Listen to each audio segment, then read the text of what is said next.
torno a este tema. Vamos a cambiar de materia y vamos a saludar a nuestra próxima invitada. Nos referimos a la diputada Gael Yeomans. Diputada, ¿cómo le va? Muy buenos días, gracias por estar acá de nuevo con nosotros. Hola, buenos días, gracias por la invitación.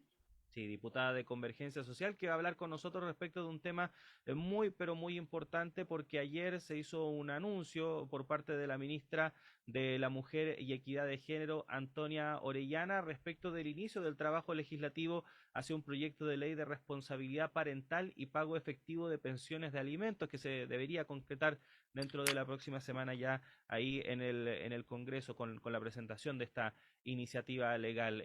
Diputada, preguntarle en primer lugar respecto de cómo vio en cierta forma este diálogo que se ha emprendido con el Ejecutivo para dar solución a un tema que recordemos se arrastra desde hace décadas en nuestra historia y que en cierta forma también a partir de los proyectos de retiro ha estado nuevamente en la palestra respecto de su urgencia.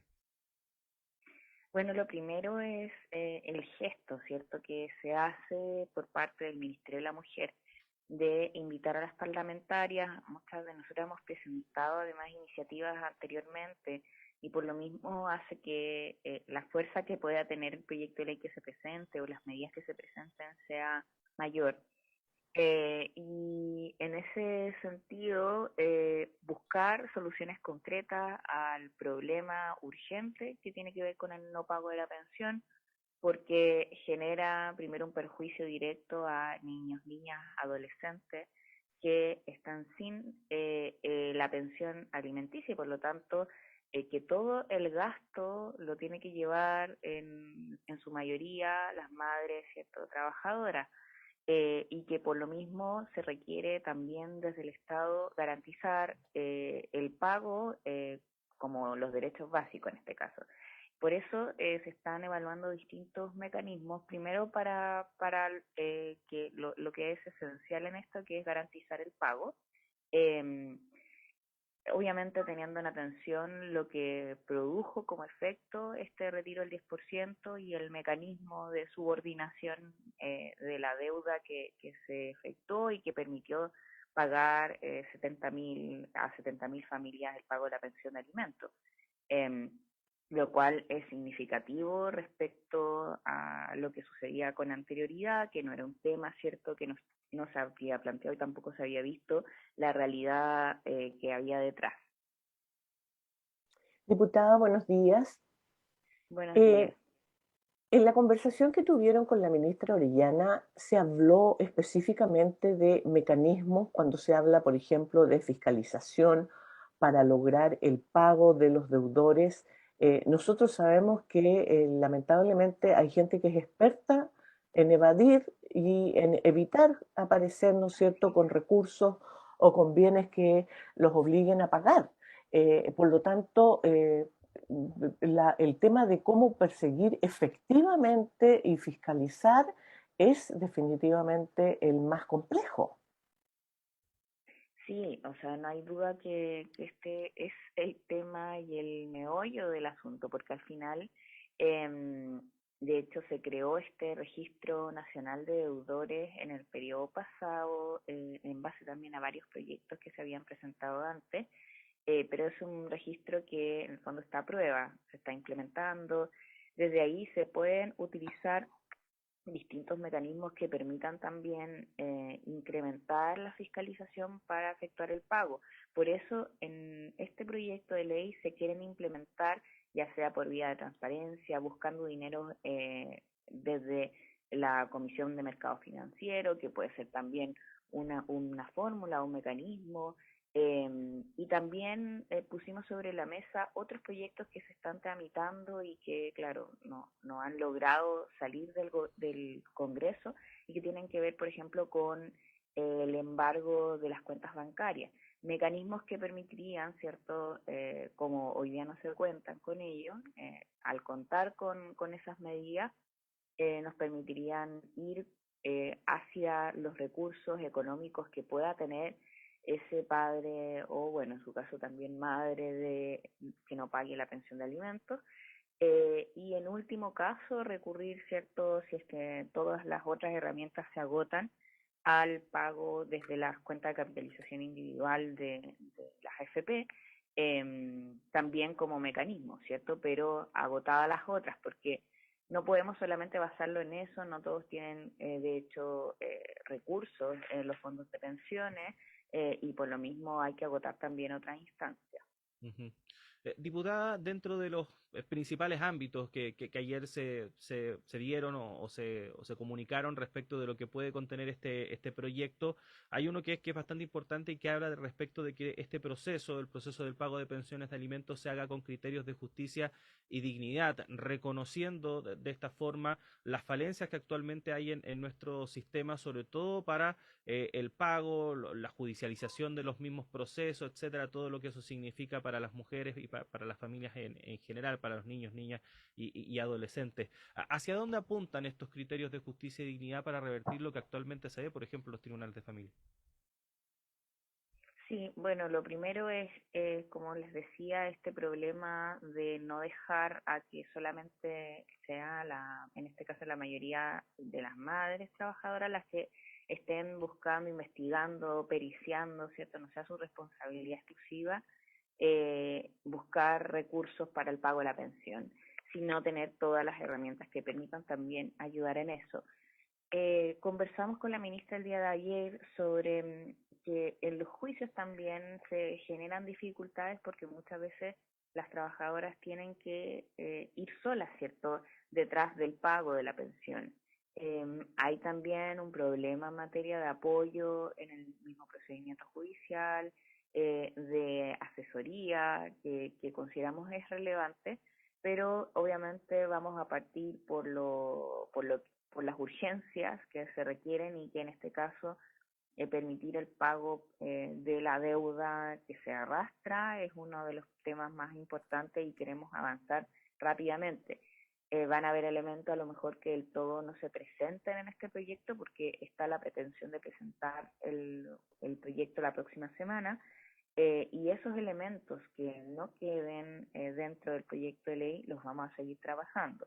El compromiso de ayer fue de mantener un espacio de diálogo entre la ministra y las parlamentarias que permita también ir trabajando esta temática en términos generales y, como te decía, también ir viendo cómo se va implementando este registro nacional de deudores, que permita también ver si realmente va a ser un cambio sustantivo a lo que teníamos anteriormente. Diputada, se ha dicho que va a haber también encuentros y reuniones para ver este tema con parlamentarios de oposición, porque obviamente que se necesitan los votos de ese sector. Las conversaciones internas en los que ustedes tienen en relación a las diputadas, ¿no es cierto?, de las bancadas de derecha, ¿cuál es la disposición a aprobar o a participar activamente en un proyecto de este tipo? Mira, hay parlamentarias con las que hemos ido viendo estos temas desde el periodo pasado. También aprobaron el proyecto de ley del gobierno, algunas de ellas, y por lo mismo yo espero que exista voluntad también de trabajar. Se ha invitado y se ha hecho también un llamado amplio, que yo espero además sea recogido, las parlamentarias en este caso, y no se lo digo porque seamos mujeres, sino que porque obviamente hay un interés, porque se nos acercan también mujeres trabajadoras que no les han pagado las pensiones de alimentos, que tienen este problema y por lo mismo nosotras también debemos acoger ese llamado que hace la ciudadanía y responder a ello y trabajar articuladamente. No me cabe duda de que va a haber una buena acogida. Estos son temas que a muchas nos unen, que lo hemos demostrado también en el periodo pasado y espero que además lo sigamos trabajando en este que viene. Estamos conversando con la diputada de Convergencia Social, Gael Yomans, a propósito de este proyecto que busca facilitar el pago de pensiones alimenticias. Durante la jornada de ayer, diputada, también este tema hubo bastante actividad respecto al tema en el Congreso, porque algunas bancadas, tanto en la Cámara de Diputados como en el Senado, presentaron sus propios proyectos de ley. Por ejemplo, la UDI, su bancada de diputados, presentó una iniciativa que apunta a crear un fondo nacional con aportes fiscales que permita asegurar la entrega de estos recursos, y en el Senado también la bancada de la democracia cristiana ingresó un proyecto de reforma constitucional que incorpora el derecho fundamental de protección integral de la niñez y su garantía, y también avanzaría en la idea de crear un fondo nacional de pensión alimenticia por parte del Estado. ¿Cómo ve usted también esa iniciativa? Bueno, de hecho, con la diputada Orsini, el año pasado presentamos un proyecto de ley que era una reforma constitucional que mandataba al Estado a pagar, ¿cierto?, y garantizar una pensión de alimentos, y que sea el Estado el que persiga, ¿cierto?, a los deudores. Lo presentamos y se discutió también ayer como idea con la ministra. Y ahí, claro, nosotros estamos abiertos a poder buscar distintos mecanismos. Como te decía, el proyecto de ley que se presente la próxima semana no agota recursos en ello, vamos a seguir trabajando en los otros.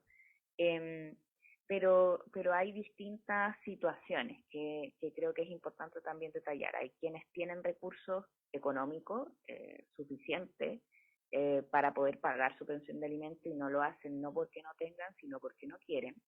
Y queremos perseguir ese pago, ¿cierto? El que no cumple lo haga.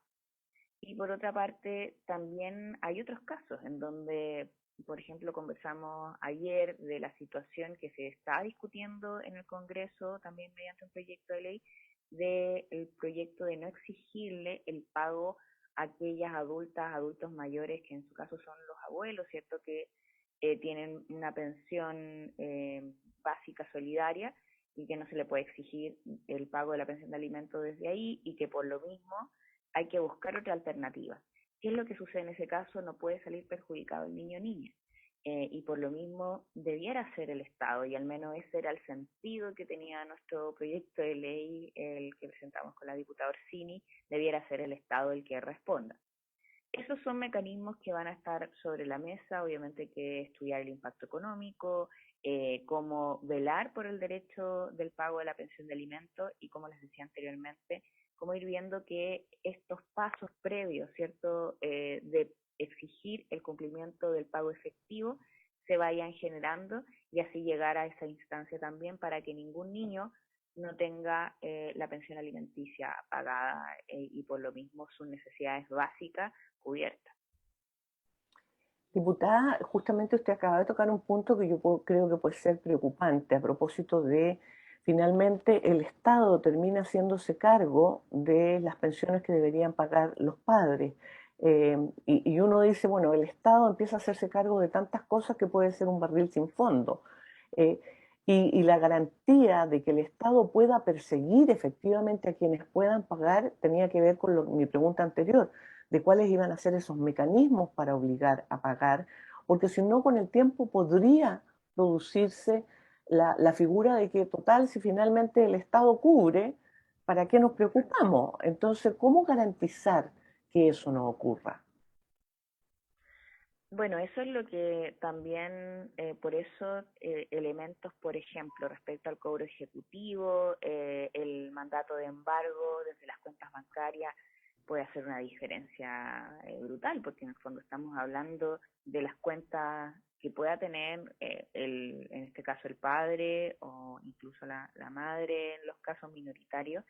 Eh, y eso va a permitir un pago efectivo. Ese es un mecanismo. Hay otros también que, como te decía, están planteados en el Registro Nacional de Deudores, que necesitamos ver cómo se va implementando y ir estudiando cuáles son los mecanismos que permitan también complementar estas medidas. Por ahora, también la búsqueda en los fondos mutuos, en inversiones que puedan tener y este padre, y así también ir buscando los recursos económicos. Son mecanismos que para activarse necesitamos también de la colaboración de distintas instituciones, de los bancos, de la Comisión de Mercado Financiero, en fin, o sea, hay un aparataje que se va a tener que conectar para poder implementar el cobro, y por otro lado claro, que no sea el Estado la caja pagadora. O sea, nosotros no tenemos, ese no es la intención, sino más bien garantizarle al niño, niña y adolescente su pensión de alimentos. Creemos que ese es un derecho fundamental, que el Estado debe hacerse cargo de su cumplimiento, no es una responsabilidad exclusiva, en este caso en su mayoría de las madres. Nos parece que el asumir esa responsabilidad sin recursos económicos, sin apoyo en materia del juicio, es una irresponsabilidad tremenda por parte del Estado. Acá todos tenemos que hacernos cargo del cuidado de los niños, niñas y adolescentes tienen derechos fundamentales que deben ser garantizados, y en ese sentido es de ahí que surge la necesidad que el Estado también asuma esa responsabilidad, ya sea por vía de apoyo en el juicio, por vía de estos mecanismos que conversamos, y también las otras instituciones que deben colaborar. Ujú. Diputada Gael Yomans, agradecerle estos minutos que ha tenido para conversar con nosotros y por supuesto vamos a seguir hablando de este tema más adelante. Que esté bien. Muchas gracias, que estén bien, chao. Adiós. Buenos días. Hasta luego, buenos Ahí está días. entonces Juanita, la diputada Gael Yeomans, hablando, ¿no?, respecto de este tema muy pero muy importante que es el pago de las pensiones Así es. alimenticias, y que era también una de las grandes motivaciones, sobre todo de muchas Mira, madres, respecto de la aprobación de los retiros de es fondos que de uno pensiones conoce casos de hombres que tienen una capacidad de evadir el pago al punto que prefieren no tener cuenta corriente, que ponen sus bienes a nombres de otro, en fin, es impresionante la capacidad que tienen de evadir. Así es, lamentablemente. Así que vamos a ver, ojalá se pueda avanzar una solución con estas iniciativas. Bueno, lo comentábamos al inicio, Juanita, ayer bien tarde, ayer entrada la noche, finalmente se llegó a una suerte de acuerdo por parte de algunos colectivos al interior de la Convención Constitucional para avanzar en las atribuciones que tendría el futuro poder legislativo. Recordemos luego que se aprobara su arquitectura general, ¿no? El armazón de este nuevo Congreso, si lo podemos llamar de esa forma. Nos referimos al Congreso de los Diputados y Diputadas y también de esta Cámara de las Regiones que vendría a reemplazar al Senado. Bueno, finalmente fueron 14 de los convencionales de la Comisión de Sistema Político, más la representante de la Comisión de Formas de Estado, que es parte del colectivo de independientes no neutrales, Tami Pustilnik, quienes presentaron un conjunto de 24 indicaciones que pretenden entonces integrar a este informe de reemplazo, que tendrá que ser sometido a decisión del Pleno probablemente la próxima semana.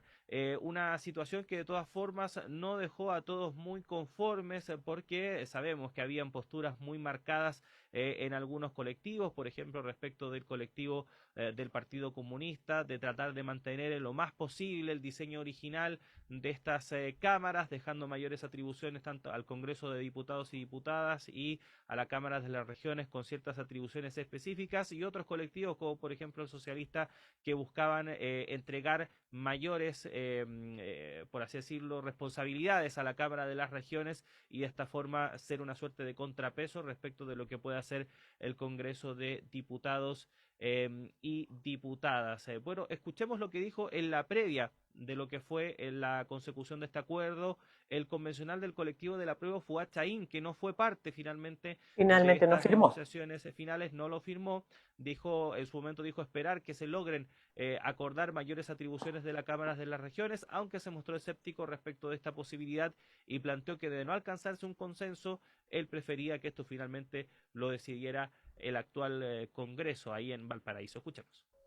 Espero que en definitiva prime el sentido común, que es dotar a la Cámara de las Regiones de facultades suficientes como para poder hablar de un bicameralismo asimétrico y no de un unicameralismo encubierto. Eso significa, ¿no es cierto?, que en definitiva la Cámara de las Regiones conozca de materias que son de interés de los habitantes de las regiones y no solo de cuestiones político-administrativas como estaba hasta la hora. Y si es que no hay ánimo, digamos, de dotar de facultades reales a la Cámara de las Regiones, yo prefiero sinceramente que lo resuelva el Congreso, que claramente sería un fracaso de la Comisión de Sistema Político.